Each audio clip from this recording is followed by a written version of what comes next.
इसीलिए साहब मान्यवर कांसीराम जी जाति का बीजनाश पुस्तक पढ़कर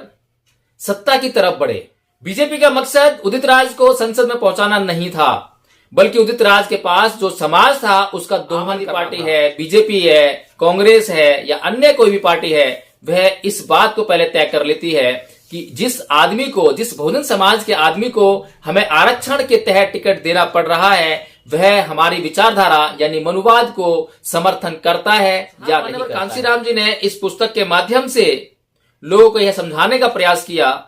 कि आप चाहे कांग्रेस में हो, चाहे बीजेपी में हो, चाहे किसी और पार्टी में हो, आप वहां पर रहकर चमचा, दलाल, पिट्ठू तो बन सकते हैं, लेकिन अपने समाज के सच्चे प्रतिनिधि नहीं बन सकते हैं। क्योंकि येन केन प्रकारेण साम दाम दंड भेद की नीति को अपनाकर हमारे समाज की जो शासनकर्ता जमात थी उसको ही अपने चुंगल में फंसा लिया है। ऐसा महसूस पैक्ट को पढ़ने के बाद कोई भी व्यक्ति यह अच्छी तरह से समझ सकता है कि आज राजनीति में जो आरक्षण है वह बहुजन समाज के लिए घातक सिद्ध हो रहा है।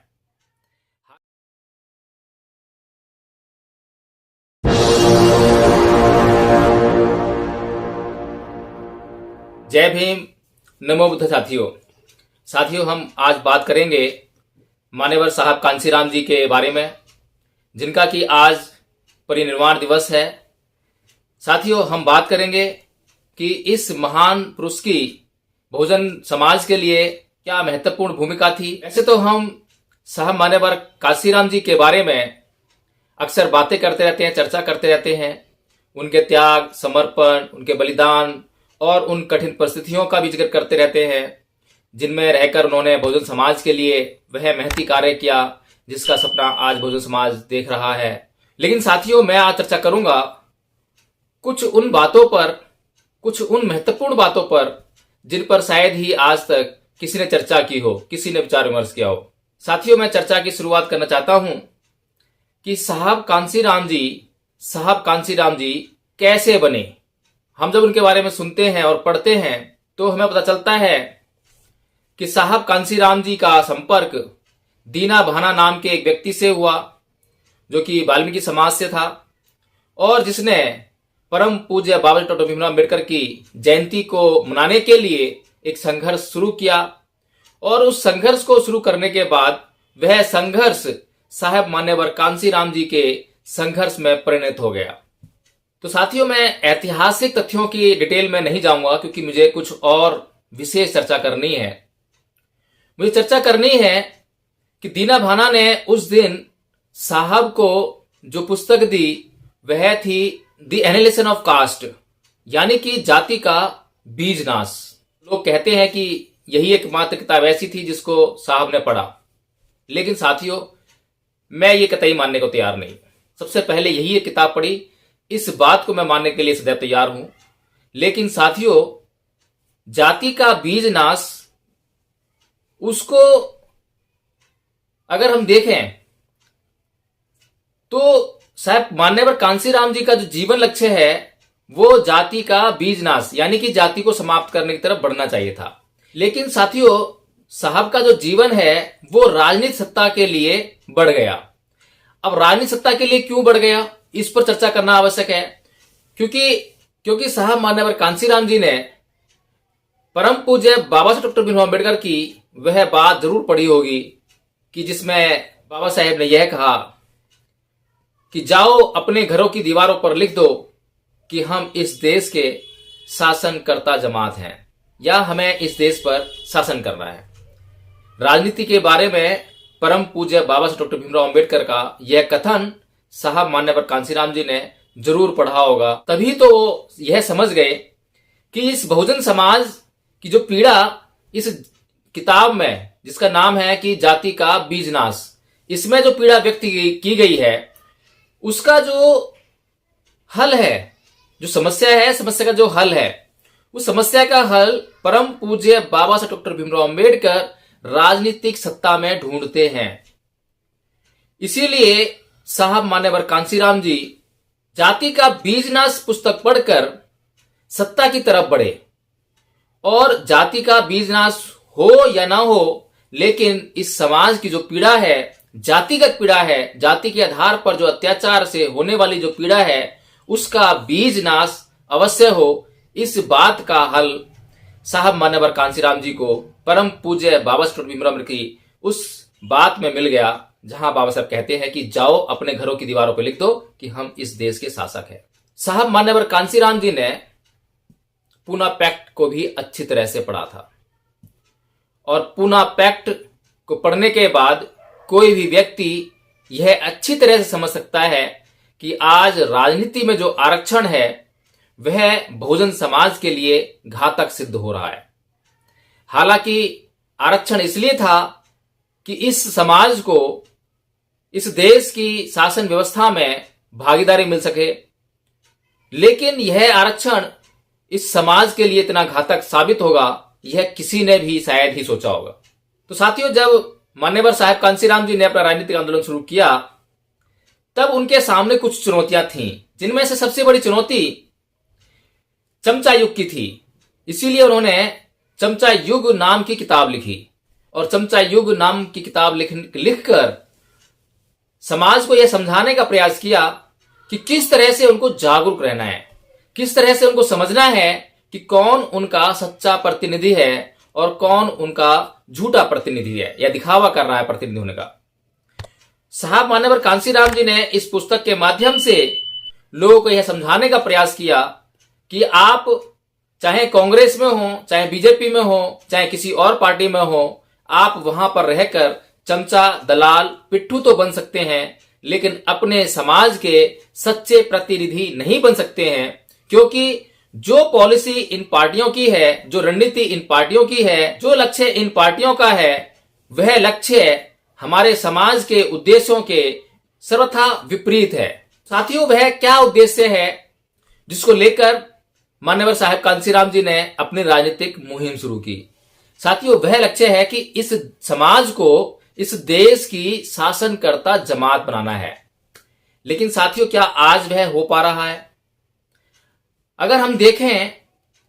जैसा कि परम पूज्य बाबा साहब भीमराव अम्बेडकर ने कहा कि इस देश में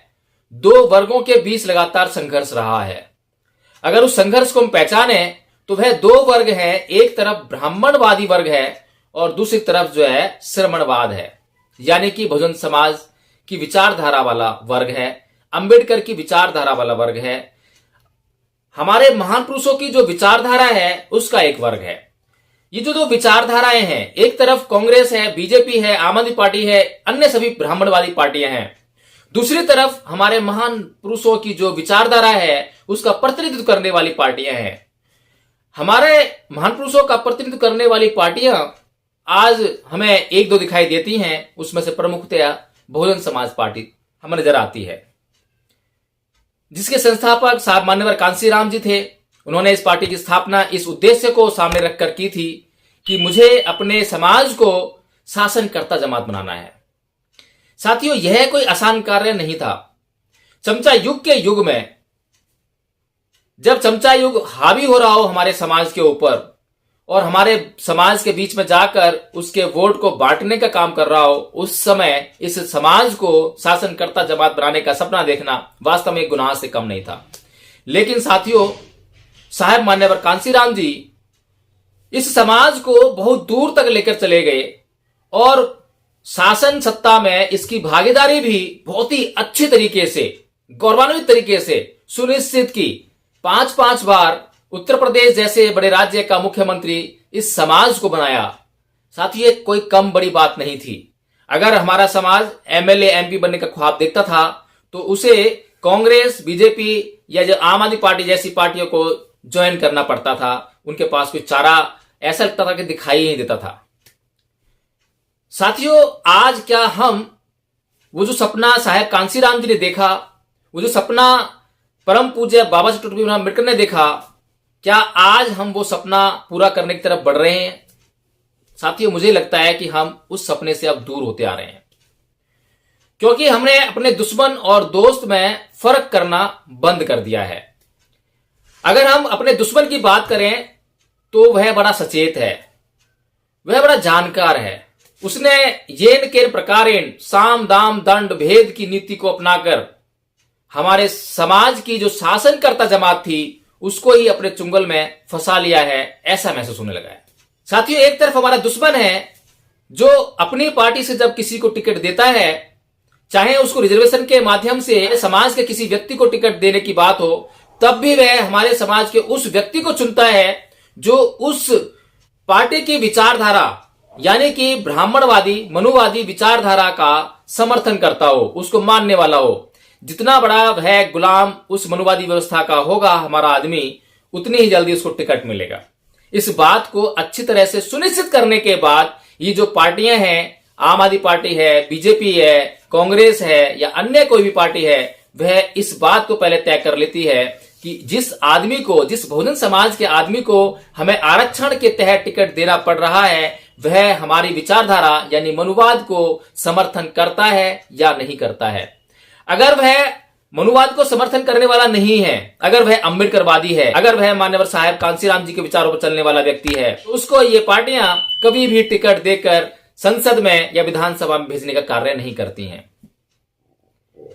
हमने लेकिन पीछे देखा है कि उदित राज जैसे व्यक्ति को भी बीजेपी ने टिकट दिया, लेकिन हमें यह समझना चाहिए कि उसके पीछे बीजेपी का कितना बड़ा मकसद था। बीजेपी का मकसद उदित राज को संसद में पहुंचाना नहीं था, बल्कि उदित राज के पास जो समाज था उसका दोहन करना था। हमारे समाज के एक अच्छे खासे हिस्से ने यह समझ लिया कि उदित राज जो कह रहा है वह ठीक है, उदित राज की जो मुहिम है वह ठीक है, और उदित राज नाम का ये जो व्यक्ति है ये वास्तव में अंबेडकर फूले की जो विचारधारा है उसको आगे बढ़ाने वाला व्यक्ति है। ये साहब मान्यवर कांसीराम जी की जो राजनीतिक मुहिम है उसको आगे बढ़ाएगा। इस बात को सोचकर समझकर हमारे समाज के एक अच्छे खासे हिस्से ने इस व्यक्ति का साथ दिया, और इस व्यक्ति ने जब उसकी बीजेपी से बात हुई तो अपनी जो इसकी पार्टी थी, राजनीतिक पार्टी इंडियन जस्टिस पार्टी थी, इसका जो छात्र संगठन था, इसका जो सामाजिक संगठन था, ये इन सब को उसने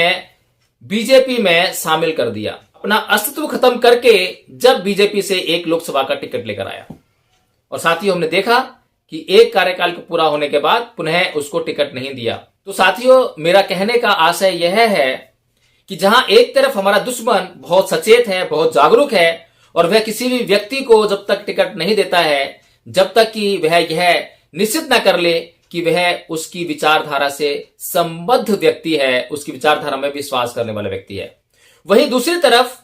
जब साहब मान्यवर कांसीराम जी ने अपनी मुहिम चलाई तो उनको यह अच्छी तरह से पता था कि किस तरह से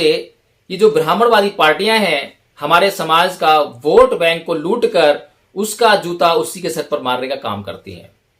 इस बात को सुनिश्चित करते हुए और इस बात को ध्यान रखते हुए बहुजन समाज पार्टी का निर्माण साहब मान्यवर कांसीराम जी ने किया, और अपनी पार्टी का जब उन्होंने प्रचार प्रसार किया तो उसमें उस ब्राह्मणवादी तत्व को बिल्कुल एक साइड में कर दिया, उसको अपनी पार्टी में आने तक से मना कर दिया कि मेरी पार्टी या मेरी पार्टी की मीटिंग्स में आने की भी जरूरत नहीं है। यानी कि साहब मान्यवर कांसीराम जी ने जो मुहिम चलाई उसमें सिर्फ और सिर्फ अपने समाज को, बहुजन समाज को उसमें शामिल किया, और जो समाज का हिस्सा जो शामिल नहीं था, जो जानकार नहीं था, जागरूक नहीं था, उसको जगाने का काम मान्यवर साहब कांसीराम जी ने किया। तो साथियों, आज अगर हम देखें तो आज हमारी कोई सी भी पार्टी इस हैसियत में नहीं है कि वह उस तरह से काम कर सके जिस तरह से हमारा दुश्मन काम कर रहा है। साथियों, सच्चाई और ईमानदारी की बात तो यह है कि अगर हमारा दुश्मन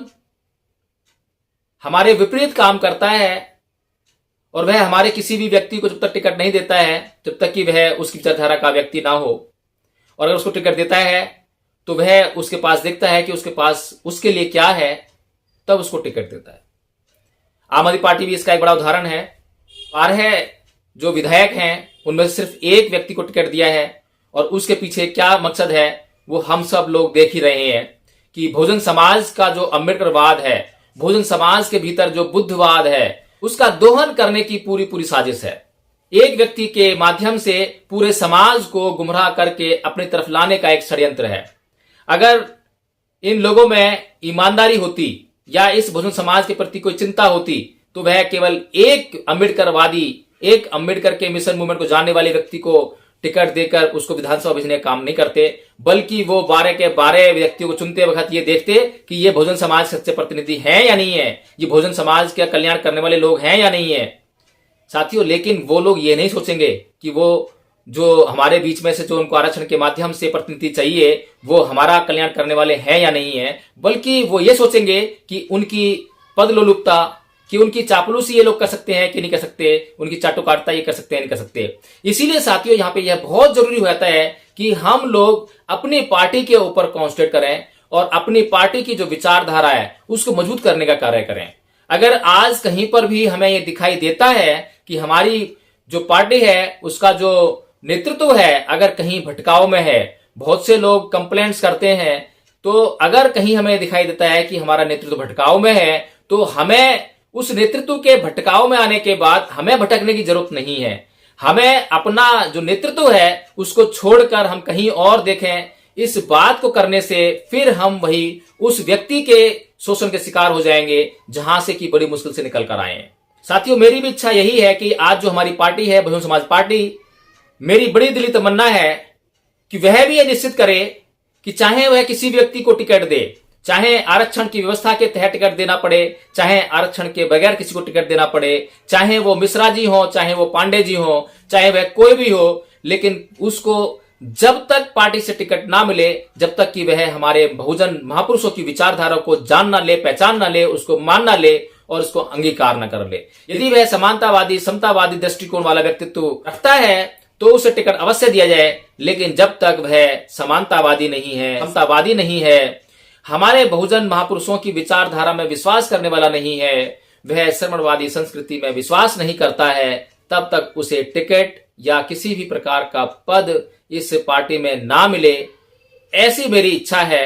और मैं ये समझता हूं कि कांसीराम जी जिन्होंने अपने पूरी जिंदगी इस पार्टी के लिए लगा दी, इस बहुजन समाज के मिशन मूवमेंट के लिए लगा दी, उनके लिए यह सबसे बड़ी आदरांजलि होगी कि उनकी पार्टी, उनका समाज बिल्कुल अपने सच्चे प्रतिनिधित्व को प्राप्त करे, सच्चे प्रतिनिधियों को प्राप्त करे और अपना कल्याण करने में सक्षम हो सके। साथियों, इसी साथ मैं अपनी बात समाप्त करता हूं। जय भीम, नमो बुद्धाय साथियों।